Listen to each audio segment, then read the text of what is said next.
But in this area now, it's coming like spot the white man. It's hard to breathe, but that's alright.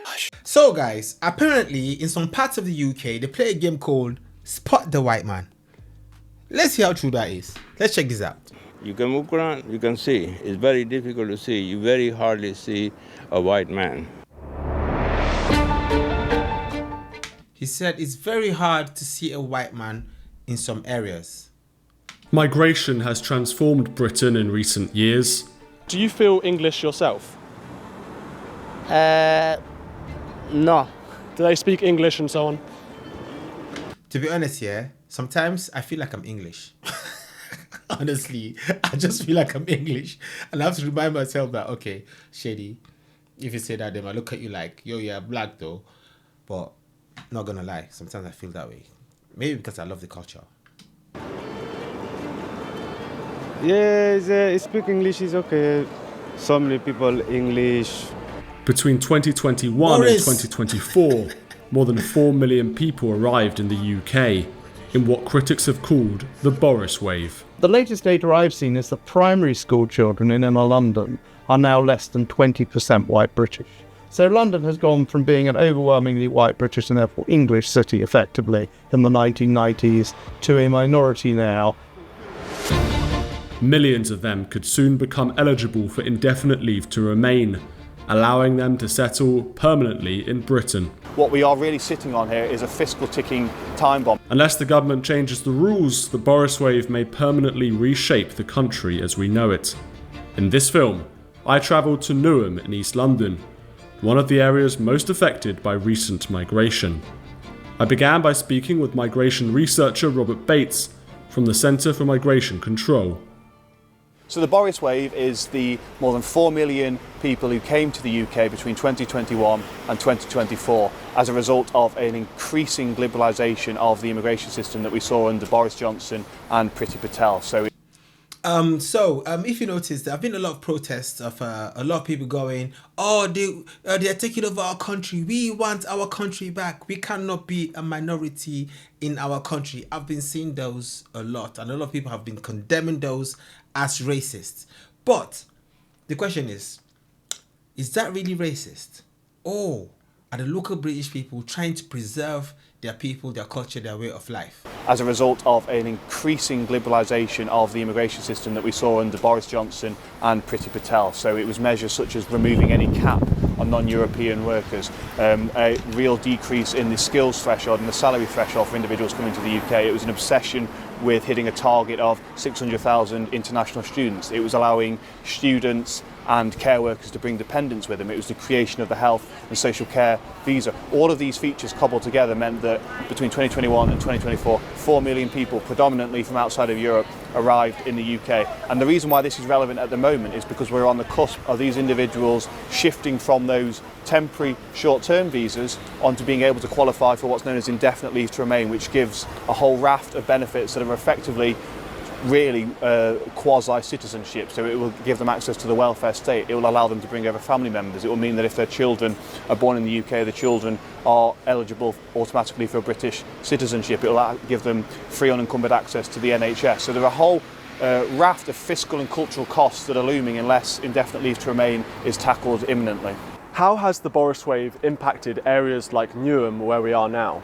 So we're here in Newham, which is one of the areas which saw the most individuals under the Boris wave arrive in it. So between 2021 and 2024, there were over 70,000 national insurance numbers given to individuals who had previously lived overseas in this local authority area. For comparison, the population of Newham as of the 2021 census was about 350,000. So that is really the equivalent of a fifth of the total population of Newham arriving during the Boris wave. And that really gives you the impact, especially in inner city parts of London, the impact and the change that has resulted from these liberalisation measures. Where does the Boris wave come from? So the main country that individuals under the Boris wave came from was India, with 1 million individuals arriving in the UK. We also saw 775,000 individuals come from sub-Saharan Africa. We saw over 250,000 people come from Pakistan. We saw over 100,000 people come from Bangladesh, and this was massive numbers. He's calling millions and thousands like it's nothing. There's a real change in the immigration system of this country, which up until 2020, 2021 had been primarily made up of individuals from Europe. How much could the Boris wave cost British taxpayers? So forecasts suggest that because the Boris wave is primarily made up of either individuals who didn't come to work or were coming to work in low-wage, low-skilled professions, the costs that these individuals would impose on the Treasury for the provision of services and so forth would amount to hundreds of billions of pounds. And when you consider that currently, this is before the Boris wave has even settled, 1/3 of non-Europeans that hold indefinite leave to remain status are claiming some form of universal credit compared to just 18% of the current population, you realise that actually what we are really sitting on here is a fiscal ticking time bomb. With so many that's recent crazy. migrants having arrived in Newham, I decided to ask locals what they thought of the area. But in this area now, it's coming like spot the white man. You can walk around, you can see. It's very difficult to see. You very hardly see a white man. So I nicknamed it Spot the White Man. Let's be honest. There are places that I go to that to see a white person. Let's be honest right now. I'm being honest, real raw. Yeah, I've been to places in London where coming across white people is not that common. I mean, this is not being racist. This is being very factual. These are things that I've seen. All right, okay. So I'm just being real. No need to sugarcoat anything. This is pure truth. So you feel that this area is now less English than before? Of course, definitely, most definitely. And is You hear his answer? You hear his answer? So you feel this place is less English than before? He said, of course, most definitely. All right, this is not coming from me. This is coming from a man here with lived experience. You can see he's been here for a long time. that a bad thing? Well, I'll tell you something. In one way, I feel sad. Because my memory in the old days was that my neighbors, wherever I was, Brady Street, wherever I was, my neighbors' door was open. We went in and out, they came in and out. Here, I feel isolated. I have no more. I have few friends here, a solid friend near my house. We meet out on the street or shopping. That's where we meet. And I see slowly they are moving away. They are not around anymore. So I will give it to you, 70%, 60% are migrants here, and I see 40% only the white people here. Are you from Newham? Yes, the last 15 years we're living here. And has the area changed much because of immigration recently? It changed a lot and it's not safe now. I don't feel safe to be living here. Where do you live, sir? Chadwick Heath, How long have you lived there? for like 8 years, I think. And where did you live before that? In my country was Romania, and I come here in Chadwick Heath. I also lived in Good Maze, for a little bit, but I moved back to Chadwick Heath. Have you noticed a big change to Chadwick Heath at all in the last few years in terms of immigration? Yeah, very much. I mean, I used to saw very much English people, Pakistani, Indians, and now it's full of them. But I know I like immigrants, right? I don't have a problem with them, because I'm one too as well, but I'm legally here, not an immigrant. How long have you lived in this area? Nearly 8 years. Has it changed for the better in the last few years or the worse? I think so. Last few years is worse. Worse. Yes. Why is that? Especially so many bad people is coming up and down. You see, now these are immigrants. These are immigrants like me saying this, all right? I bet you if maybe white, local, British people said this, they might say, oh, they are being racist. But this is just being factual. Like, forget the sugarcoating, forget the political correctness. This is what we see, all right? Call a spade, not a big spoon. All right, call black, call white. In fact, no, you can't really say some things. Call blue. Like, say what you see. Just say the truth without any, what should I say? Without any agenda. All right, just say it as it is. That's just what it is. And that is why I'm actually loving this video, because they are speaking the truth. And then, day by day is not clean. Not clean, this one, because before this country, I live in another country, is more clean, I think so.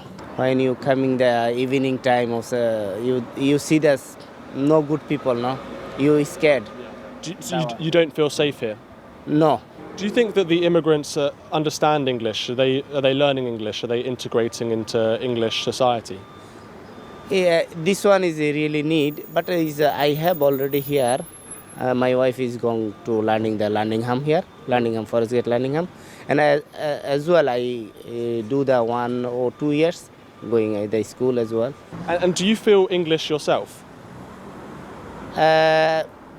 No, because I need to the more integration than with the English people, and I need to the more learning the English. Then I think so is I feel, because at the moment my English is not too much good. In the last 5 years, 70,000 people have moved to Newham from around the world. Have you noticed a change in sort of demographics, the people who live here and so on? Not particularly. It's always been a multicultural area. That's what I kind of like about these sort of areas. I'm from leafy Surrey, which was predominantly rich white people. But yeah, no, it's always been a multicultural area. I don't see it hasn't changed in any great deal, to be honest with you. Do you feel people have integrated well, speaking English and so on? As far as I'm aware, I only see good in people, to be honest with you. Obviously, there's some people that don't can't speak English, don't integrate. But what can you do? It's not for me to say. When I go on holiday, I don't speak Spanish, I don't speak Portuguese or whatever. So fair point. Yeah. And are you planning on staying here? Fair point. Until I move out the country, yeah. Oh really, are you moving? Not in any time soon, no, but that would be my long-term gain. We've only bought in the house 3 years ago, so I'd rather move out of the UK. He said something very important, something really important. He said when he goes on holiday, like he doesn't necessarily speak Spanish, maybe Portuguese, I don't know, Italian, Indian. But then what he said was when he goes for holiday, not when he moves there. I, as a person, if I'm moving to any country, I will learn the language. I remember a few years ago, I don't know, a while ago, my Spanish ex-girlfriend asked me to move to Spain with her. Asked me to move to Spain with her. I declined because I said, there's no way I'm gonna, move to a country where I can't speak the language. I can't speak the language. How am I going to get a job? You know what I mean? So, in my opinion, when you move to a place, you learn the language. That's the first thing I'll do. I learn the language. Understand the culture. And see, how I can survive there. And, yeah, because it's my choice. The government didn't bring me in. They didn't force me to go there. All right, it was my choice. So I need to do something, to earn a living and contribute to the society. But this is my own opinion, my personal opinion. I'm not projecting this on anybody. Have you noticed a big change in the area in the last few years because of immigration, people coming from around the world? Oh, don't talk about immigration, my friend. What I've seen around here is unbelievable. They come here. I mean, I was a migrant myself. I came with my mother. My mother died of cervical cancer, and I've been here ever since. That was an unfortunate thing to happen in my part of life. But I've been here since then. But I've seen what migration do here. You can just walk down the road and you'll see a ton of them in a bookie shop all day long, hustling people. What can I say? They are not respecting the law. I'm grateful to the British government for being here. And I've been here best part of 66 years now. Where did you come from? Well, originally I'm from Pakistan, but my parents were migrants from India when they separated due to the Second World War. On the immigrants that have come here recently, do they speak English? Are they integrating into English life? No, I don't think so. Most of them, I'll be honest with you, most of them they come here to get what they want to get. But with the immigration thing is, they need to respect the law of the land. I walk down the street every day and I get sniffed drugs. Just that street across the road, I was mugged there twice. In the last 5 years, 70,000 people have moved to Newham from around the world. Have you noticed that change of immigrants coming here?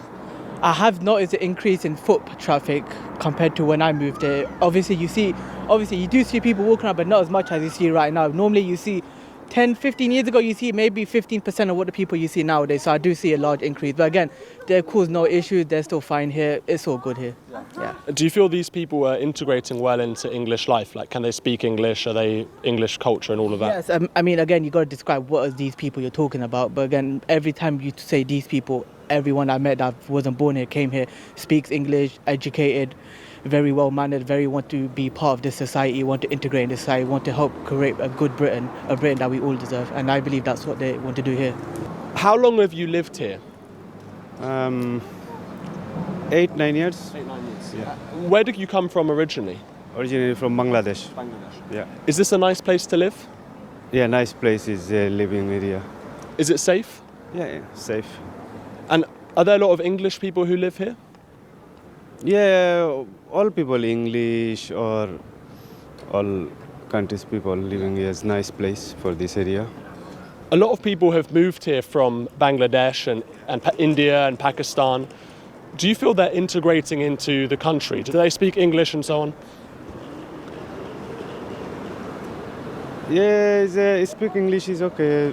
So many people English, knows the English. And do you feel English? My English is not properly good. To understand how migration is reshaping Britain's demographics, I spoke with demographer Paul Morland. Thank you so much, Paul, for joining us. Thank you for asking me. I want to ask about England's and Britain's demographics, how it's changed because of immigration. How has Britain changed due to immigration, its demographics since 1997? Well, we have good census data from 1991. The censuses are done every 10 years, and we know that not much change. I mean, we do also have annual immigration data, not much change really until 97. That was year zero, if you like. And what was the world back like then? I mean, very broadly, in the census, it doesn't go back that far, a few decades, there was a question about ethnicity. The reason it didn't go back that far is that the country was so overwhelmingly white British and Irish that the question wasn't even asked. I think the 71 census was the first one that started asking. And there's no doubt that there was a decline in the share of those people who said they were white British before the 1990s, but it was very, very small. I mean, if I said in the 91 census, white British was sort of well north of 90%, 92, 93%. Ethnic minorities were about 6 or 7%. And that was the world up to 1997, roughly. Then we have the 2001, the 11 and the 2021 data, and now we have a lot that's happened since then. So you have the official data, you have estimates beyond the official data, because the official data is not always that accurate. But very broadly, the white British element, people who identify as white British, has fallen from sort of well above 90% to getting below 80%, and it's been reasonably accurately forecast that it will be below 50% by the 2060s, depending on the level of immigration. That is a massive change. The latest data I've seen is that primary school children in inner London are now less than 20% white British.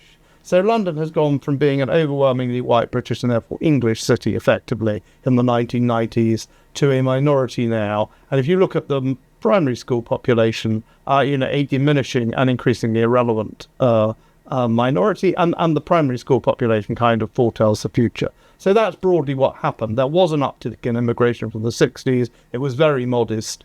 It was a country overwhelmingly of indigenous people. I remember some commentators describing the present state of UK as that. These are not my words, but what I heard them say. And there's actually a book called That, The Colonization of Britain. And on the Times they say, we are committing cultural suicide. A minority now, and if you look at the primary school population, a diminishing and increasingly irrelevant minority, and the primary school population kind of foretells the future. So that's broadly what happened. There was an uptick in immigration from the 60s. It was very modest. it was a country overwhelmingly of indigenous people. And from 97 that changed, and it changed at an accelerating pace, with the really big change coming in the last sort of 5, 6, 7 years. Since 2021, after the pandemic, we see an unprecedented number of people coming to Britain, 4 million people in the so-called Boris wave. Let's say that you've got 4 million people, 1 million from India, 750,000 from sub-Saharan Africa, hundreds of thousands from Pakistan, Bangladesh and other places. How does that change the population? How does that change areas of London and all over the country? Because it's not just in the cities, I don't think. I mean, you can visibly see different ethnicities in tiny, small villages and towns now all across the country. And also there's the illegal migration wave as well. So I just really want to focus in on how significant those numbers are. I mean, for example, is 4 million people the equivalent of, say, 1,000 years of immigration that we had previously? No, it's far more.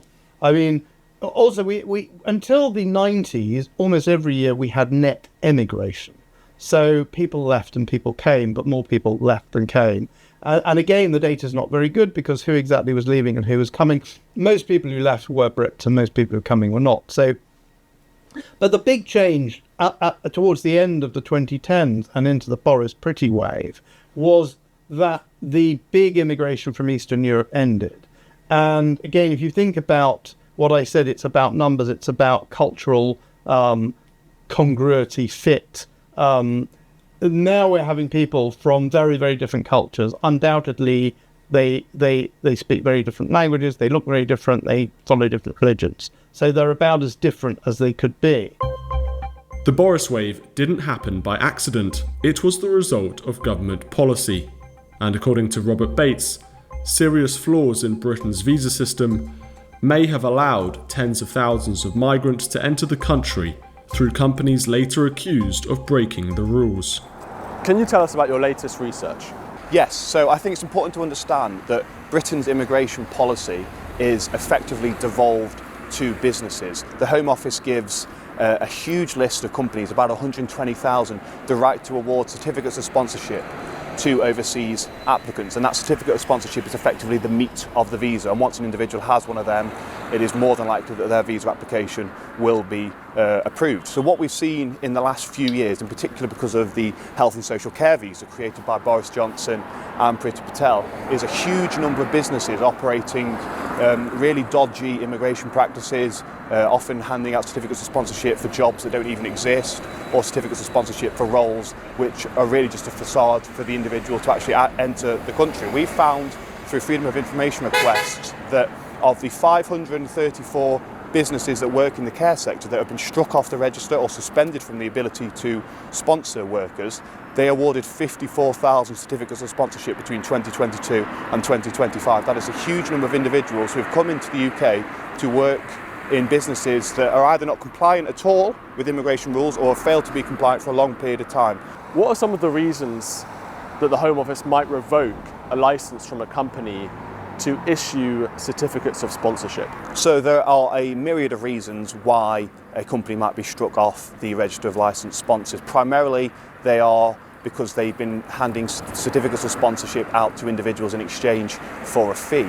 Companies are also removed from the register for practice such as paying below the minimum wage, or we hear a lot about modern slavery claims as well. So some of the examples that we see from around the country as well also suggest that many individuals are getting their hands on a health and social care visa and not working in the sector, and instead being found working for takeaway companies or working in car washes and so forth. So actually many businesses have lost their licence because they have effectively been visa mills. Has the health and social care visa helped ease labour shortages in that sector? So when you consider that we awarded 600,000 visas to try and address shortages in this sector, the fact that actually the number of job vacancies has only fallen by about 20,000, you realise that actually it's done very, very little to stymie what are chronic problems, and the quality of care that is being delivered by individuals who have come over from places such as Zimbabwe or Nigeria aren't necessarily actually at a standard that we would like them to be in this country, in Britain. And I think actually many instances now of real failures actually from staff. Sort of individuals have sadly passed away because they've been lying on the floor and there's been no ability to communicate and understand what is going on, and sadly they have ended up actually dying. We've also got instances up in Staffordshire, for instance, where individuals working in social care having to be taught how to use knives and forks so that they can actually take care of patients properly. So there is a real problem here when it comes to actually the care being delivered to vulnerable British elderly patients. The Boris wave is no longer just about immigration numbers. It's about the future of Britain. In the coming years, millions of recent arrivals may become permanent residents, with the right to stay, claim benefits, and eventually become citizens. Whether that happens, or whether the government changes course, may be one of the defining political questions of our time. Wow, the loophole created by the Boris wave, the Boris and the Priti Patel wave. Okay, guys, I definitely didn't expect this headline, but let's be honest, after listening to all the people speak, a lot of the people there that spoke were immigrants, and they spoke from their experience living here. A few of them were a bit mixed, but you can tell that they all spoke based on what they saw, based on what they felt, based on what they experienced. Like the 66-year-old man that said he had been mugged twice, and he said he's noticed the change. A lot of them said they've noticed the change, and it's been a bit drastic. Guys, if you've ever been to London, you'll have seen for yourself, but I would like to know your opinion. I, as a person, have walked through many places where white people are few. This is me being honest, saying things raw, real, and unfiltered. Anyway, guys, like I said, I didn't expect this headline, Spot the White Man. And guys, what do you think? Do you think the title is spot on? Or do you think it was exaggerated? Peace.